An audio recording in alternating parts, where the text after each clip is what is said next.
So I'm gonna start with I'm gonna do a recording because that way you can actually reference it when you play again. But so press any key. So it's just to kind of show you. Zarya, Bjorn, Tempe, Karlach, Floor, Sylve, Elaine, Shadowheart, Safiria, Char, Scorn, Darkurge. So one thing I've found is that if you do an origin character like Shadowheart, or Lae'zel would be the other one, the game is infinitely harder the second you do that. Because you basically lose like a full companion at the start. Now, on the flip side, so let's say I want to do a new game. I pretty much always do balance, but again, I've played a shit ton of these games. You could also try Divinity Original Sin 2, just to kind of get used to the mechanics. I think that might be a little bit easier, or it could be harder. Major thing to kind of realize with this style of game is that it relies on dice rolls pretty heavily. Another thing too is these stats over here are very important. You want to make sure, like, because if you for whatever reason put all your charisma, like you get 17 charisma but you're like a fighter or a barbarian, you're not going to be doing pretty well. I wouldn't mess with these too much unless you're actually looking at a guide. But like, let's look at the races real quick. So this one, so let's see. Basically, these top four, the Githyanki, I think the half elf, the half orc, and the dragonborn are good for any melee class you're playing. The gnome, dwarf, and halfling are not very good at pretty much anything other than like stealth and magic. So if you're doing like an assassin and stuff, some of these guys get like, I think I think there's like a couple like sub races in here that are really good at assassination and stuff. The halfling is really freaking good for spellcasters. So if you're doing like a mage or something, because they have the lucky, so they re-roll their attack die if you miss. And you can't get frightened, which is really nice because that means that you can actually move if you get surrounded. But then, like, looking at the subclass, you do kind of want to pay attention. So this is stealth check, so she'd be really good for assassin. And then this one is resistance to poison damage, which there's a lot of it in the game. So this would probably be, if I'm gonna go with like a mage, I would probably go with the Strongheart. Looking at the classes, Bard is really complicated. Monk is really complicated. Barbarian, I would say, is like about medium. Druid is really complicated. Ranger is really complicated. So like, if you're going in for like the tiefling or like the human or like one of those guys, I would definitely go with fighter, cleric, or paladin.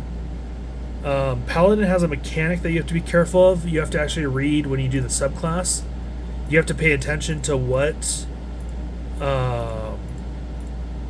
one you choose, because if you break it, you'll lose this ability.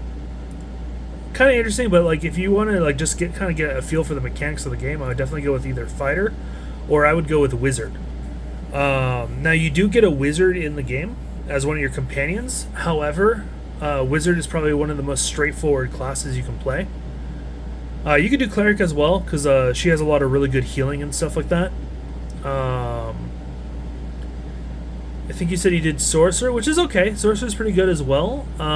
Plus they have a high charisma stat, which means when you're doing when you talk to people, you have a higher chance of succeeding and stuff like that. And like what I would probably do is drop the Constitution to like 12 or 11, and then bump up the int and wisdom. Like probably drop Dex and Constitution down a little bit, and then bump up wisdom and intelligence. And then this way with the wisdom, if you end up doing, because there's a way to get spells from other classes, you can use spells from other classes that rely on like the int stat, for example. Because if you look here, Warlock does charisma as well, but then Wizard is intelligence. And then if you drop the Dex and Constitution and boosts the Int, then this will make it so that when you talk to people as your main character, which you probably want to do anyway, it's like really freaking easy. A couple other things too is like this spell right here, the Magic Missile. If you read it, it does not miss ever. Like they would have to cast a spell that blocks it, but it will never miss, and you can shoot around corners. So like in that beginning and stuff, you can basically run Magic Missile and like, pretty much guarantee hit your target, which is really nice. This is a really good, just basic spell. I think the Wizard has this too, yeah. And then this one's pretty cool because you can actually replenish. So like if you use Magic Missile in one fight, get into another fight, you can actually use this again to get another Magic Missile. I would say honestly, if I'm being completely honest with you, going with Fighter or Cleric would probably be good, just so that you have a good idea of what... Because the Cleric can heal, can do some magic and stuff like that. If you look, they have like a Wisdom, but you can drop the Charisma. You can probably drop like the... I'd probably keep Strength because you're still using weapons a lot. Unless, again, you want to be more of like a magic. You could drop the Strength and the Constitution and up the Intelligence. Just to kind of make it so that when you do spells, because there's like Tempest Domain, which is like your mage.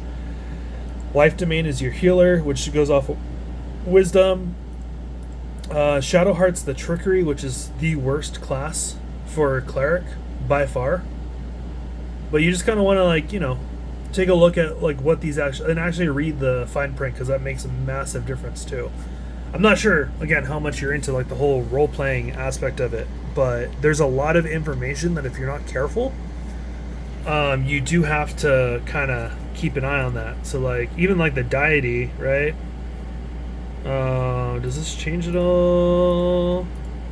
No, it doesn't look like it changes, but so this is just probably flavor text. And then also another one too is if you Selûne is like a major goddess, without spoiling too much. Selûne is a major goddess, so there's a high chance that your dialogue will actually be completely different if you choose Selûne. Shadowheart does Shar, which is not one you can choose because they're kind of evil. Lolth is a spider queen, so if you like spiders. This is a good one for the Drow if you do a Drow cleric. Loth is like one of their main goddesses, which is kind of cool. Background, this kind of basically says like when you see a statue in a temple, religion and history will basically tell you what the so if you look right here, skills, you have history and religion. It basically just makes it so you can learn more of the storyline. And then if you change your character and play like a new save file, and you choose a different, like let's say instead of history and religion, you went soldier, which gave you let's do sage. So you have arcana, which is magic. It might tell you something completely different when you look at the same statue, which is like really cool. And then yeah, like the abilities and stuff, like if I'm going cleric, I would probably drop that down to 10.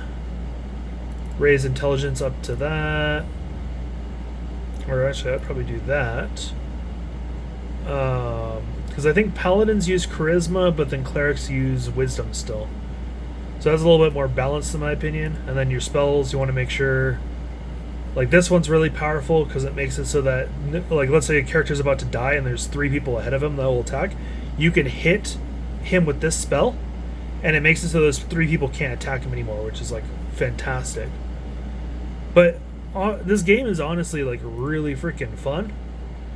And I definitely recommend playing around with the different classes. But again, like I would say if you want to be like a frontline fighter, the cleric and the fighter are super easy because you don't really have to cleric has like spell slots and stuff, but you still attack with your main weapon. Fighter is just raw, simple. You run in, you got 16 strength. Again, I would probably do, so drop wisdom and put some points here, and then probably put some points here.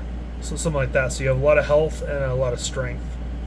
I mean, honestly, you don't want to drop too low because if you do that, it'll make it so your character is stupid. Kind of like If you do like 76, if you can make your character like really stupid.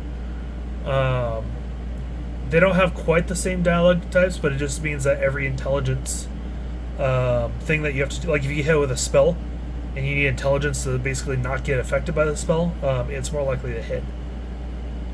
But that's pretty much it. And then also here, we'll go ahead. How do I want to do this? So we're gonna go ahead and cancel out.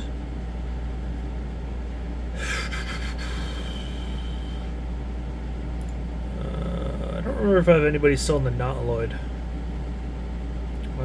Load game. Ignore that. Bjorn, where are you born? You're pretty. Goddamn, I think everybody's. Okay, so like, we'll go ahead.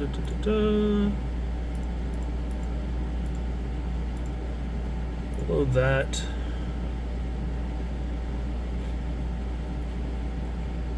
The other thing that's really cool too is like, and this will probably help with your tutorial as well. Come on. Is you can click, so right click or whatever it is to select somebody, examine, and you can look here, and sometimes it'll say like, oh, so she really don't like me, or no, she's neutral. Okay. So it'll say like what spells and shit they have right here, and then like what they have. So if you're gonna do like a dex, so if I'm gonna hit her with like grease to make her slip, if she's got a really high dex, she's not gonna slip. But if she has like 5, and I threw grease down, she's gonna fall on her ass, and then she's gonna be really easy to hit. But then at the same time, if my character has low dex and I try and run up to a smacker, same thing, I'm gonna fall on my ass too. Oh, and like right here you can see like she's scared of wolves, which is kind of cool. I actually didn't even I need to look at the screen a lot more. But like you can hit here, okay, like what does she have? So like she's gonna be better at jumping, she's gonna be better at acrobats, she's actually like not bad with stealing shit or stealth. But then right here, like she sucks at deception, intimidation, and performance. So if she has to like pretend to like almost like a theater kid, she will fail it more likely than like if she needs to go and heal somebody, she'll like get a +5 on like for dialogue checks with medicine, and then like hit points, armor. So you can look at somebody and like if they have like 32 armor, you're probably not going to be hitting them too much with weapons. So you might want to target them with spells. And like it tells you like all sorts of like details about them, which is kind of cool. But like my favorite one is if you're in this boss fight thing, first of all, make sure you're going to the restoration a lot to restore spells. But then actually here, I'll go ahead and go this way. Let's skip all this shit. I don't know how far you got. Okay. So he fights first, then it's my brain boy. So these guys are obviously dead. Examine. So again, like I said, so he has no resistances, so nothing does more damage, nothing does less. But look here, so dex. So if I throw a grease, he's actually going to get a -1 to the throw that he has to make to save the grease, which is really cool.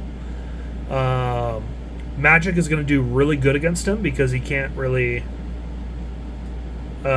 defend against it, and he has like a low armor class, so like my axe and stuff will do really good. Oh, here you go. So this guy, if you use a poison attack, by default he's going to take way less damage. If I were to use grease, he's going to have a higher chance of staying standing, but at the same time if I hit him with a spell, he's going to be hurting massively, and he's got decent armor. So like I would probably target this guy with like magic, where I would use like us does melee, so smack that, that's an insta kill right there. Shadowheart does more magic, so like I could do this guiding bolt, and then what you want to do is like, let's say he's sitting right here and I don't want to accidentally click on him. I don't know how it is on the with a controller, but you can go up here, click on that, and then boom. Wow! And that was an instant kill. And then if I go over here, right, and I look at this guy, examine, So he's threatened, which means he can't run away. And then 1 arrow means that the damage is halved. 2 arrows means that the magic and the... so this guy, like, honestly, if you wanted to try and kill him, to steal a sword. Because people actually do that. And then you can see right here, right? Strength is really high. Dexterity is really high, so he's not going to slip. His constitute, like, freaking his stats are insane. Yeah, and his armor class, so he's really hard to kill. But if you were going to attack him, you know... Well, he doesn't... Okay, actually, so a lot of times, too, it'll say, actually, fire resistance, and it'll say nullified. Which means if you hit him with whatever that spell is, it's going to do no damage. You don't really have to worry about that now. I think this, you can actually throw at him and light it on fire. And then keep in mind, too, like these brine bulbs, they're up in the ceiling. If somebody is directly below that, you can actually, like... and turn... He's gonna stun. So I got this. So what I can do is there's a lot of environmental shit. So I can be like 1, 2, 3. Probably won't pop any of the... Oh, yeah, there you go. And it fell down. And now there's all this... This is basically like grease. So then if I were to do... I don't think you have a fire... You don't have a fireball. God damn it. Useless! Freaking useless! Okay, you're gonna go... He flies, so he's not gonna get impacted. Whoa! Oh! So he attacked with his sword and it all caught on fire. So now, you know, if I walk into this, it's gonna catch on fire. But yeah, that's basically it. Pretty simple.